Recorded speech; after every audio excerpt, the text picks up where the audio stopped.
Hi, it's Alexander Russo with The Grade. This is the Education Show, and I am here with Inge Esping from McPherson Middle School in Kansas. Principal Esping, how are you today? I'm good, thank you. It's a Friday, so it can't be much better in a middle school than a Friday in the spring. So, doing well, thank you. Well, thanks for being here and telling us a little bit about your experience. The reason we're here is that you and your school were featured in a big, flashy, splashy New York Times story about a week ago. Can you tell us a little bit about the experience? Yes. So in December, we chose to move away from our one-to-one Chromebook initiative and sent out just an email and information to our families, and it ended up going viral. We received a call from the New York Times asking if they could come spend a day learning about the change that we've made, and just experiencing school for themselves, seeing what that was like. So we were able to host Natasha Singer to MMS for an entire school day to learn about the change, to be able to ask our teachers and our students their perceptions, and then just to be able to experience what a day in the life of a McPherson middle schooler is like. And it's been hilarity since then. Yes. Before we talk about that, let's go back to the beginning. Did you initially do this as a opt out, an individual parent opt out? Did you originally do this as a district level or a grade level initiative? How did this come to be? Yes. So, really, I'm going to back up even further. 4 years ago, when I became principal, our building leadership team and I decided to move forward with a no cell phone policy. So, no cell bell to bell. We joined the Away for the Day program through Screenagers to help us communicate with families the why and provide students a lot of research as to why we were making that decision. Last spring, probably almost around this time, we were taking a look at our data for attendance, grades, behavior, all of the things, and you can see such growth from the time that I've been principal here. But there were just some pieces that we were struggling to figure out. How do we get off of this what felt like a plateau? And we had a teacher on our building leadership team comment that she felt frustrated by Chromebooks. We started discussing as a team, what were we seeing as the challenges, what were kids saying, what were we noticing, what were families sharing with us. And at that time we decided we're going to pursue, as McPherson Middle School, removing our one-to-one Chromebook initiative. So Wow. Wow, yeah. wow, wow. That's a big deal. So we made our district team aware and checked in to make sure that we weren't violating policy by removing. We talked with our Board of Education, and they seemed really in favor of.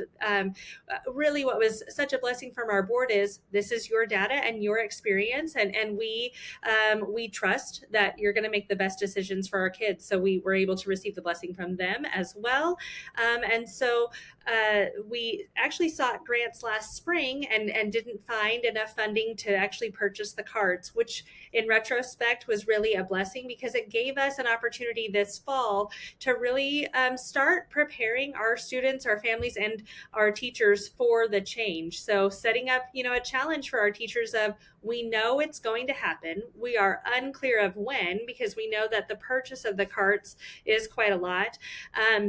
So start getting ready now. Start thinking about how you're shifting from that's the device that we use for everything to this is simply another tool that I can use to help offer a high quality education. And we weren't shy about sharing it with students either. Eventually we're not going to have that one-to-one. In October, we were able to secure enough funding to be able to purchase the carts. In working with our tech provider, we found that we were able to move really swiftly. So we sent out official communication December 1st to families that we needed their devices back before winter break, because we're moving away, and here's the reason why we're moving away from the one-to-one initiative. So it is just McPherson Middle School. Our elementaries already do use a cart model, so students, what's interesting is I've actually had a couple of elementaries, they were starting to send Chromebooks home in preparation for middle school, not because they felt it was needed, but just as a way to aid us in a transition. And so it's kind of given them permission to, I don't have to worry about that as part of the transition. So really for a lot of our sixth graders in particular, this was the model they had in elementary school. And then for our seventh and eighth graders, we've returned those Chromebooks and are really focusing on using it as one of many tools to help support us in education. There's obviously a lot of excitement around what you're doing, including my own. Was it exciting, terrifying, or something in between for you and the teachers and the parents? What was it like? Probably something in between. There's certainly that nervousness of the unknown. We've had one-to-one Chromebooks for 10 years. Interestingly, since 2016, and they went away in 2026. So for an entire decade, almost an entire system of a student going through school, we've had one-to-one Chromebooks here. So there certainly is that fear of the unknown. But we were so pleasantly surprised at how many parents were positive. Parents that even expressed nervousness has been very little. And if it has been nervousness or frustration, it's pretty particular situations that, you can say, thanks for bringing that to the forefront. Let's problem solve that. That is a challenge we need to face together. We were even surprised. We knew that we had support from our PTO and site council, but we were still surprised by how many parents took time to reach out to say thank you. I'm so glad that you're helping with lessening screen time overall. I'm so glad to now not have to parent with a device that I didn't purchase and I didn't really want for my student. I'm so glad that you're focusing on lessening screen time. So it has. Even within our community, has sparked a lot of excitement that we've made this change. And what's the media coverage been like? The people who I write about and for are the journalists who cover schools, the Natashas of the world. And I'm always curious to talk to people who've been at the receiving end of media coverage about what the experience has been like. Yes. So the media coverage, we've been shocked by how interested people are in this story. And so when, the New York Times reached out and wanted to visit us, I think there was just a general shockwave through our school of, but this isn't a big deal. It doesn't feel like a big deal to us. We're just trying to do right by our students. And so we've definitely been, I have some teachers who have been very shy about wanting to contribute to the story. They're like, I want to do that in more of a private way because it feels like just like such a big thing. And we're just trying to focus on that day to day. So I was very thankful when the Times came in. They were very respectful of us continuing through the day. Our students were very excited that there was a camera all day long. That was lunch was just a hoot of students, posing for pictures and hoping that they were part of it. When you look at the first picture on the story, there's a young man. We saw him that next day and we said, did you see the picture? It's you. And we got so tickled. He screamed at a friend at a few tables over and said, I'm on the New York Times. This is crazy. So our students have been pretty excited and have been very willing to share the story, which is great. And we've been so pleased with how the stories have been written. Sometimes there's that fear of, are they going to take this and spin it a different direction? We've really felt thankful that the media that has reached out has really just explained our story well and explained the why behind. And I think has helped further some of the excitement and furthered the conversation for a lot of districts of, should we rethink and relook at this as well? So Right. Again, it's been a positive experience for us so far, and we are very thankful for that. I'm so glad to hear that. What are some of the myths or misconceptions that people might have about what it's like, quote unquote, getting rid of Chromebooks, whether they're parents or educators or journalists? People must, in their excitement or their fear, they must get it wrong or miss things that you've realized are important. Can you share a couple of those? I think that the biggest thing that I'd want to reiterate and really hit home is this isn't about being anti-tech. We're certainly not anti-technology, and I think some of that's been taken a little too far, especially if it's someone only reading the headlines. If you don't dig into the story, you're going to assume that we have gotten rid of every piece of technology. Students are never on computers at all, and we've giggled. We haven't gone back to stone tablets, but I it's almost that feel of it's gone that direction and we're anti-technology. We're certainly not that at all, but we are wanting to focus on intentional use of technology. We are wanting to refocus on, tech being an additional educational tool, not the only tool. And we're really wanting to focus on overall balance for students. We know that students do spend between home and school and their own personal devices. They spend a ton of time online and on screens. And so how can we contribute to that lessening? Those were our biggest goals is, removing additional distractions, making sure that we are putting academics at the forefront of everything that we do, that we're intentional and that we're balanced. That's been our biggest goal that I wish was communicated a little bit more heavily.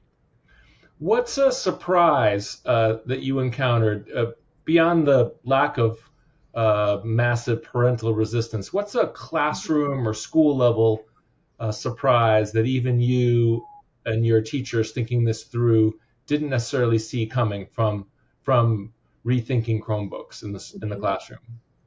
I think, one thing I'll point out that wasn't necessarily a surprise, but we were surprised at the depth of it was how much our students have not been taught executive functioning skills.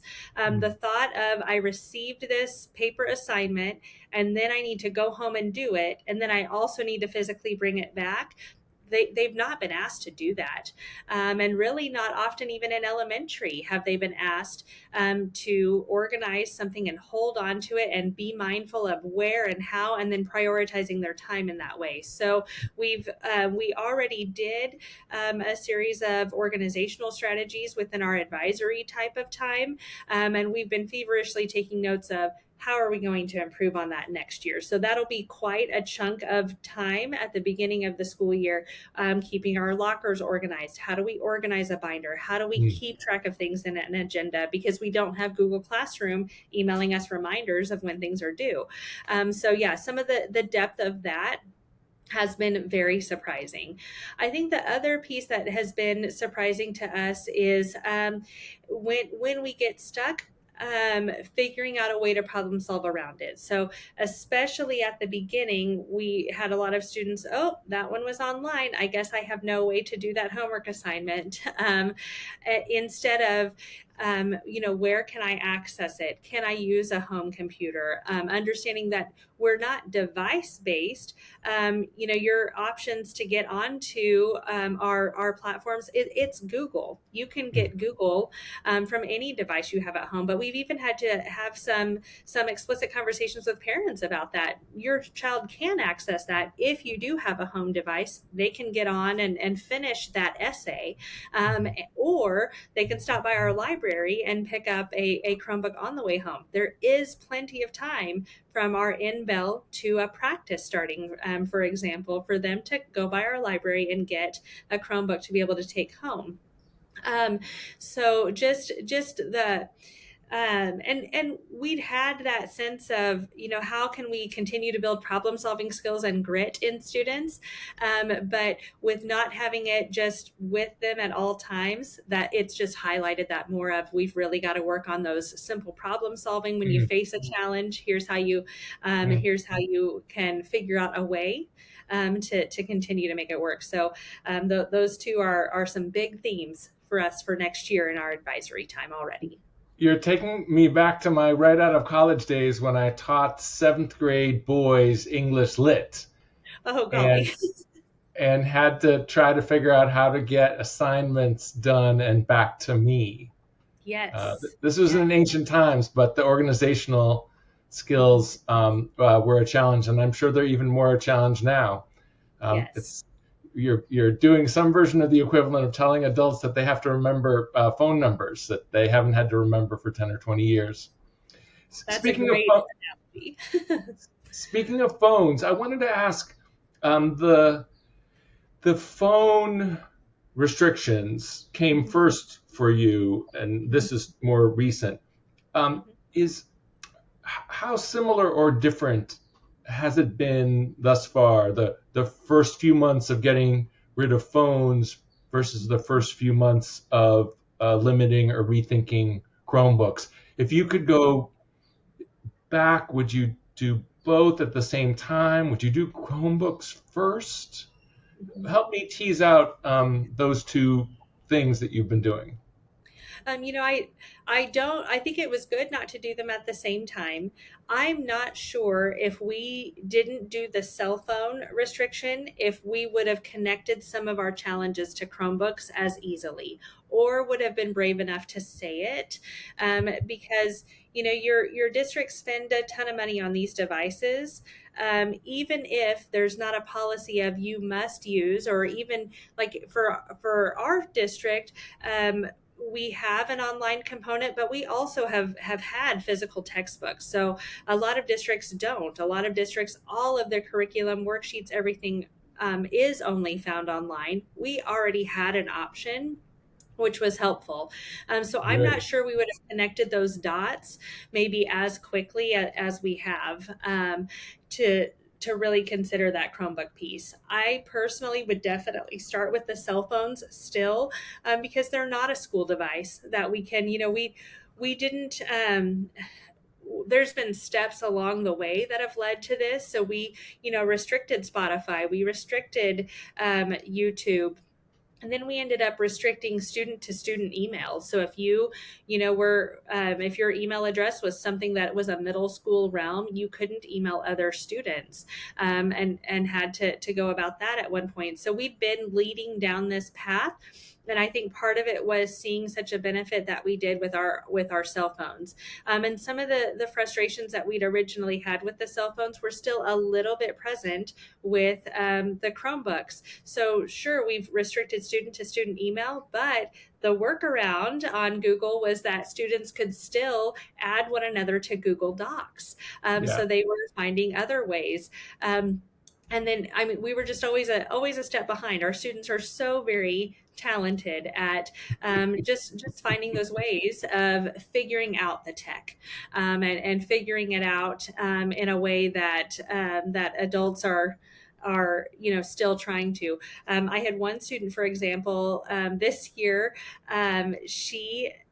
we were actually simply watching her online activities for a couple of weeks before we addressed them with her, because we were so surprised at how talented she was about getting around every single firewall and restriction that we set in place.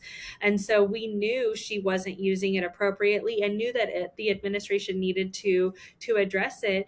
But we were so curious in watching and learning from her how she was doing that. We honestly waited a couple of weeks, just to be able to learn how we could be better about setting up restrictions. So the cell phones, though, for us was a huge game changer. That was much more controversial than our Chromebooks have been. That was one that really seemed to upset parents and frustrate them, because they'd been so used to having constant access to their students, and it wasn't as so with Chromebooks. So with Chromebooks, almost that opposite feel of so many parents being excited, whereas when we did the cell phone restrictions, there was certainly some frustration that we needed to listen to and think of, how do we help folks feel safe and secure by not having that constant access. It definitely felt different for Chromebooks, but I think it also, when we've tried to hear and meet the needs of those concerns from our cell phones, I think a lot of our folks also knew that if concerns were raised, we'll help problem solve and figure them out. So we'd set that standard already. Do you think that this is something that other schools could do? I'm thinking that maybe McPherson Middle School and might be a little bit of a unicorn. You've got a supportive school board, you've got physical materials, which lots of schools don't have. You've got a principal of the year, if I understand correctly. Um, is this something that realistically other schools nearby or across the country could do? I think it could be realistic if you choose to make it a priority. I think one of the biggest challenges is the physical materials piece. That was something I heard of other districts, of course, that only had online. That hadn't been my experience in any district I'd worked for, which has been just maybe luck to have an experience like that where I can't understand why we would choose to have only online. But I also know that funding is tight, and that can really be a challenge that needs to be considered. So I feel like that is the biggest challenge that And districts would face. Other than that, there is so much research out there that indicates that we need to find a better balance, and that we need to be good stewards of the research that is coming out about student screen time. For me, that's very hard to argue with. And the response that we've had throughout the nation really, I think, also indicates that there are a lot of parents, a lot of teachers, a lot of school districts who want to start having these conversations, and for whatever reason, we've been nervous too. So I anticipate that this is going to cause quite a few other districts to really look heavily into how can they move forward. I think more than anything, what stood out as a unicorn was simply a district just saying it out loud. I think it's given a lot of other districts some hope. So I've met over these past couple of months with many superintendents, board members. I had one district I met with their entire leadership team as well as their tech department, and they're very interested in making this move. So I think I think a shift is coming to have that pendulum swing, hopefully a little bit more towards that middle.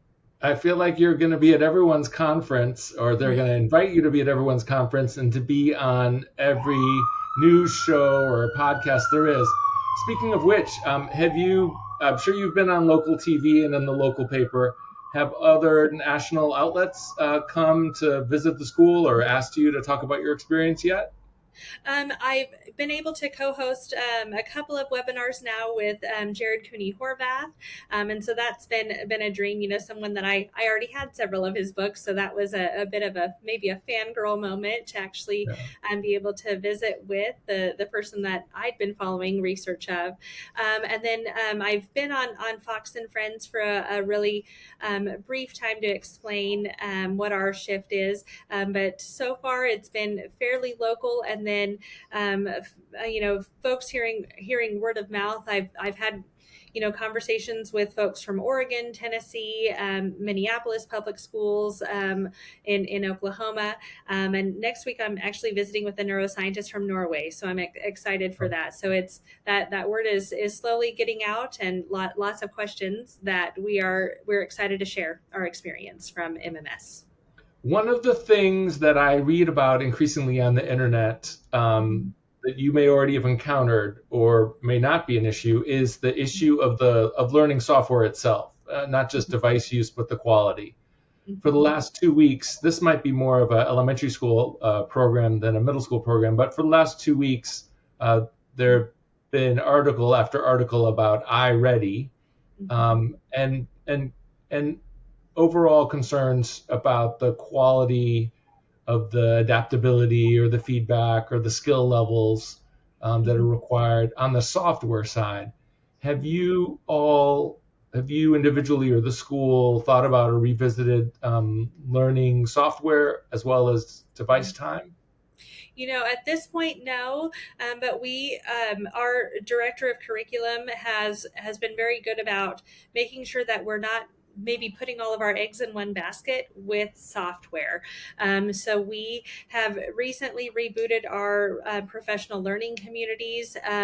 We've just gone back to the basics of let's make sure that let's re-identify our essential standards. Let's re-identify what our scope and sequence is. Let's ensure, how are we putting in checks to make sure that the resources that we're using are meeting the standards that we've set as essential. How do we know? So I think, maybe this was a perfect storm for McPherson in a lot of ways, that we have been very intentional over the last 4 years of trying to vet that any resource that we're doing is providing the benefit. And now we're at that point of, and if it's not, now what? What do we need to do differently? So we really haven't here focused on here's that one piece that we're using. So we're a district that does use iReady at our elementary schools. We've seen some benefit there, but we've also got people out there within our PLC saying, but here's where it's not meeting what we need to. And we've been blessed enough to have a director of curriculum who says, all right, well, then let's figure out what will and what does. Here in this building years ago, we adopted the Summit Learning platform. And I think that was probably a really big eye-opener for our building and our district on making sure that that we're really vetting online resources that we use, online curriculums, that we're challenging them, that we're thinking critically, and that we're not focusing only on those. That when we used that in I think it was 2018 to 2020. And that was very controversial for our area to utilize that online learning platform. And that's probably contributed to our story as well. Controversial to bring it in, or controversial to let it go after 2 years? Controversial to bring it in.